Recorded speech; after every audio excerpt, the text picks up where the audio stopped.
हमारे महान राष्ट्र के 77वें स्वतंत्रता दिवस के उल्लासपूर्ण अवसर पर मैं अपने राज्यवासियों को हार्दिक बधाई और शुभकामनाएं देता हूं।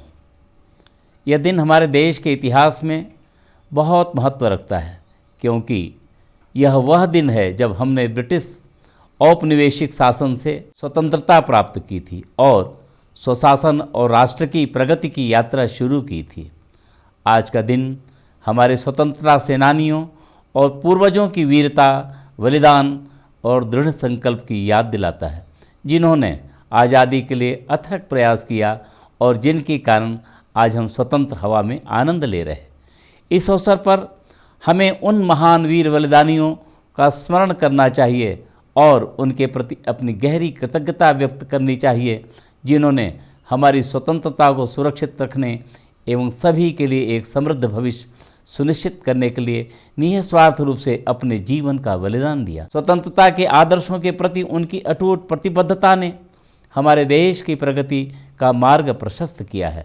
आइए हम उनके बलिदानों को याद कर उन सभी बहादुर वीर और वीरांगनाओं को श्रद्धांजलि अर्पित करें, जिन्होंने राष्ट्र के लिए बहादुरी से लड़ाई लड़ी। आइए आज हम राज्य और देश को नई ऊंचाइयों पर ले जाने हेतु एकजुट होकर विकास की गति को आगे बढ़ाने की शपथ लें। इस अवसर पर हम उस विविधता को भी याद करें जो हमारे देश को समृद्ध बनाती है, उन संस्कृतियों, भाषाओं और परंपराओं को जो प्रगति और समृद्धि के एक सामान्य लक्ष्य से एकजुट हैं। हमारी अनेकता में एकता की संस्कृति वो धागे हैं जो हमारे महान राष्ट्र का ताना बाना बुनते हैं, जो हमें मजबूत और अधिक लचीला बनाते हैं। मेरे प्रिय सिक्किम वासियों, सिक्किम वर्ष 1975 में भारतीय संघ का एक अभिन्न अंग बना और तब से लेकर आज तक देश के सबसे युवा और कम आबादी वाले राज्यों में से एक होने के बावजूद हमारे राज्य ने समाज के सभी क्षेत्रों में अभूतपूर्व विकास किया है। सिक्किम सामाजिक आर्थिक विकास के सभी पहलुओं में तेजी से आगे बढ़ रहा है, चाहे वह भारत में सबसे अधिक साक्षरता दर में से एक हो या फिर पुरुषों और महिलाओं की समान स्थिति में। हम हर एक उपलब्धि से दूसरी उपलब्धि की ओर मजबूती से आगे बढ़ रहे हैं। सिक्किम को दुनिया का पहला जैविक राज्य होने का गौरव प्राप्त है। टिकाऊ कृषि पद्धतियों के लिए मार्ग प्रशस्त करते हुए कई अन्य सराहनीय उपलब्धियों के अलावा खुले में शौच मुक्त वाला पहला राज्य होने का भी उल्लेखनीय मील का पत्थर साबित हुआ है। नीति आयोग द्वारा प्रकाशित भारत की पहली बहुआयामी गरीबी सूचकांक रिपोर्ट के अनुसार सिक्किम 3.82% के साथ भारत में बहुआयामी रूप से गरीब आबादी का तीसरा सबसे कम प्रतिशत वाला राज्य है। राष्ट्रीय स्तर पर राज्यों की रैंकिंग में सिक्किम 8वें और उत्तर पूर्व में पहले स्थान पर है।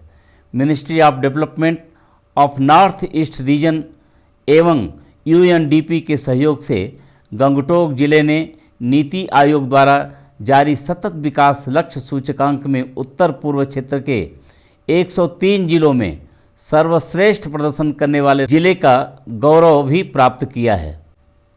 राज्य के शेष जिलों को भी एसडीजी सूचकांक में उच्च स्थान पर रखा गया है। सिक्किम के सोरेंग जिले ने मई 2023 में आकांक्षी जिला कार्यक्रम के तहत देश भर के 112 जिलों में पहला स्थान हासिल किया है।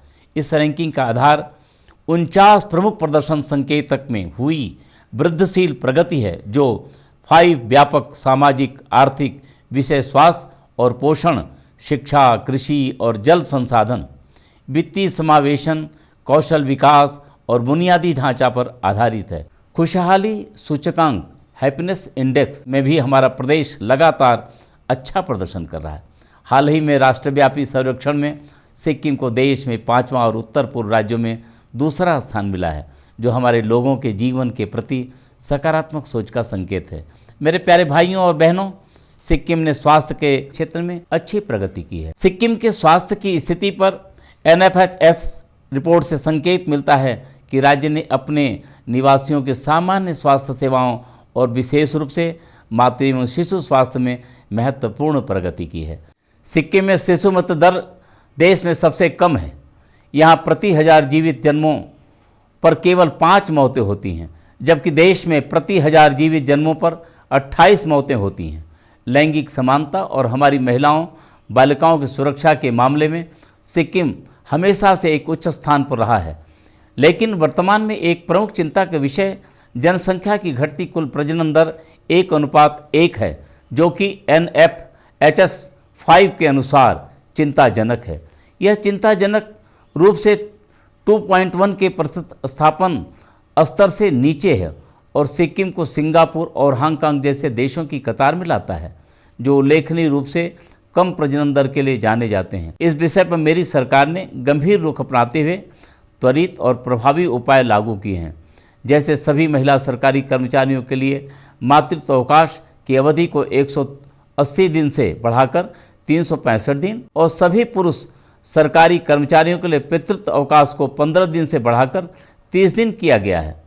साथ ही सरकारी कर्मचारी के दूसरे बच्चे के लिए 1 वेतन वृद्धि और तीसरे बच्चे के लिए 2 वेतन वृद्धि का लाभ 1 जनवरी 2023 से प्रदान किया जा रहा है। नियमित सरकारी कर्मचारियों के अलावा आम जनता के लिए दूसरे और तीसरे बच्चे के जन्म पर नकद प्रोत्साहन योजना जारी है। इसके अलावा मेरी सरकार ने वात्सल्य योजना भी लागू की है, जिसमें राज्य के सरकारी और गैर सरकारी दोनों कर्मचारियों के लिए इन विट्रो फर्टिलाइजेशन उपचार कराने वालों को 3 लाख रुपए की वित्तीय सहायता प्रदान की जाती है। हालांकि प्रजनन दर में गिरावट के पीछे अंतर्निहित कारणों को जानने की आवश्यकता को देखते हुए मेरी सरकार ने भारत सरकार के तहत ICMR के साथ मिलकर सिक्किम में घटती प्रजनन दर के कारणों को समझने के लिए एक विशेषज्ञ अनुसंधान अध्ययन समूह की शुरुआत की है। हमें विश्वास है कि विशेषज्ञ समूह द्वारा किए गए विचार विमर्श और दिए गए सुझाव फायदेमंद होंगे और एक रोड मैप प्रदान करेंगे, जो हमें लक्षित उद्देश्य को लागू करने में मदद करेंगे। मेरे प्यारे बंधुओं, सिक्किम ने शिक्षा क्षेत्र में भी सराहनीय प्रगति की है। गुणवत्तापूर्ण और व्यापक शिक्षा प्रदान करने के लिए मेरी सरकार ने नियमित शिक्षक प्रशिक्षण कार्यक्रमों के साथ साथ नए स्कूल भवनों के निर्माण, पुराने बुनियादी ढांचे के उन्नयन, स्मार्ट कक्षाएं और मुफ्त पाठ्य पुस्तकें और यूनिफॉर्म प्रदान करने के लिए कार्य किए हैं। इसके अलावा पुरस्कार प्राप्त शिक्षकों के लिए देश के भीतर और देश से बाहर विभिन्न स्थानों पर भ्रमण कराए जा रहे हैं। साथ ही स्कूली बच्चों को राज्य के अंदर और अन्य राज्यों में भ्रमण के लिए भेजा जा रहा है, जो उनके ज्ञान और विस्तार करने में सहायक सिद्ध होगा। मेरी सरकार द्वारा हमारे IAS प्रत्याशी छात्रों के लिए कोचिंग की व्यवस्था, मेधावी छात्रवृत्ति योजनाएं सफलतापूर्वक लागू की जा रही है। मेरी सरकार ने हमारे छात्राओं को सशक्त बनाने और मासिक धर्म चक्र से जुड़े समस्याओं को दूर करने के उद्देश्य से बहिनी योजना शुरू की है। इसके तहत सरकारी स्कूलों में निम्न माध्यमिक से उच्च माध्यमिक की छात्राओं को मुफ्त में सैनिटरी नैपकिन उपलब्ध कराई जा रही है। साथ ही वेडिंग मशीन, इंसिनरेटर्स की सुविधा प्रदान की जा रही है। हमारे राज्य की सभी छात्राओं तक इस योजना को पहुंच को सुनिश्चित करने के लिए इसे कॉलेजों तक बढ़ाया जा रहा है। मेरे प्यारे सिक्किम वासियों, सिक्किम को देश के शीर्ष पर्यटन स्थल के रूप में स्थापित करने के लिए सभी संसाधन हमारे पास मौजूद है। इस क्षेत्र को और अधिक ऊंचाइयों तक ले जाने के उद्देश्य से प्रमुख नीतियों के कार्यान्वयन के साथ साथ मेरी सरकार द्वारा कई उल्लेखनीय परियोजनाओं को मंजूरी दी गई है। सबसे महत्वपूर्ण परियोजनाओं में से एक यांग की खूबसूरत पहाड़ी में स्थित अत्याधुनिक भालेढुंगा रोपवे है, जिसका उद्घाटन फरवरी 2023 में सिक्किम भ्रमण पर आई माननीय केंद्रीय वित्त मंत्री श्रीमती निर्मला सीतारमण ने किया है। यह राज्य सबसे लंबा ऊंचा रोपवे है और यह लोकप्रिय पर्यटक स्थल के साथ साथ स्थानीय लोगों के लिए आर्थिक उत्सर्जन का भी मुख्य स्रोत बन सकता है। मेरी सरकार ने प्रमुख योजनाओं को शुरू करने और मंजूरी देने के लिए महत्वपूर्ण कदम उठाए हैं, जिससे सिक्किम देश भर के तीर्थ स्थानों पर्यटन के महत्वपूर्ण गंतव्य के रूप में स्थापित होगा। मेरी सरकार द्वारा उठाए गए सक्रिय कदमों के कारण पर्यटकों की संख्या में वृद्धि हुई है। मेरे प्यारे भाइयों और बहनों, मेरी सरकार ने किसानों के कल्याण सुनिश्चित करने के उद्देश्य से कृषि और संबद्ध क्षेत्रों में किसान उन्मुख योजनाओं की शुरुआत की है और महत्वपूर्ण प्रगति हासिल की है। 2016 में सिक्किम को भारत का पहला और एक महत्वपूर्ण जैविक राज्य घोषित किया गया था और हम दुनिया में जैविक राज्य के रूप में प्रमाणित एकमात्र राज्य हैं। हमारे प्रयासों को अंतर्राष्ट्रीय मान्यता मिली है और कई लोग समर्थन और मार्गदर्शन के लिए हमारी ओर देख रहे हैं। हमारे राज्य की जैविक उपज को और बढ़ाने के लिए मेरी सरकार ने 2020 में मुख्यमंत्री आत्मनिर्भर योजना शुरू की है, जो विभिन्न कृषि और बागवानी उत्पादों को प्रोत्साहित करती है। इस योजना से कृषि की उपज में उल्लेखनीय वृद्धि हुई है। इसके अलावा प्रधानमंत्री कृषि सिंचाई योजना, जो भारत सरकार का एक प्रमुख कार्यक्रम है, प्रति बूंद अधिक फसल के तहत कृषकों को अधिक लाभ प्राप्त हुआ है। मेरी सरकार की सबसे बड़ी प्राथमिकता राज्य के डेयरी किसान हैं। 2021 में डेयरी किसान को प्रोत्साहित करने के लिए शुरू की गई योजना के तहत सिक्किम दूध संघ को दूध प्रदान करने पर 8 रुपये प्रति लीटर को व्यापक रूप से स्वागत किया गया है और यह बहुत फायदेमंद साबित हुआ है।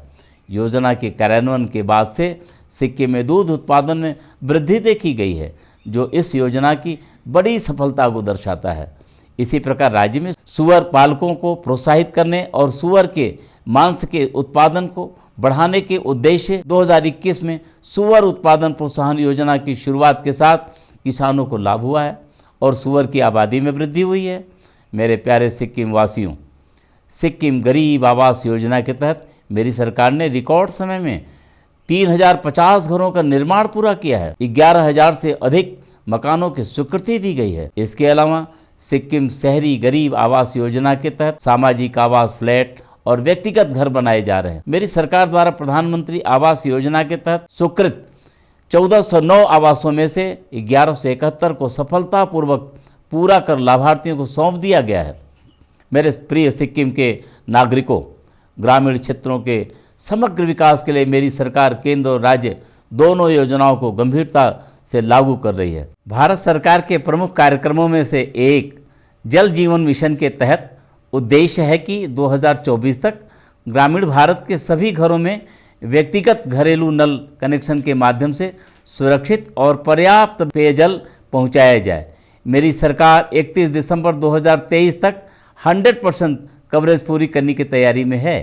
प्रधानमंत्री ग्राम सड़क योजना के तहत दूर दराज और दुर्गम क्षेत्र को सड़कों से जोड़ने के लिए काम किया गया है।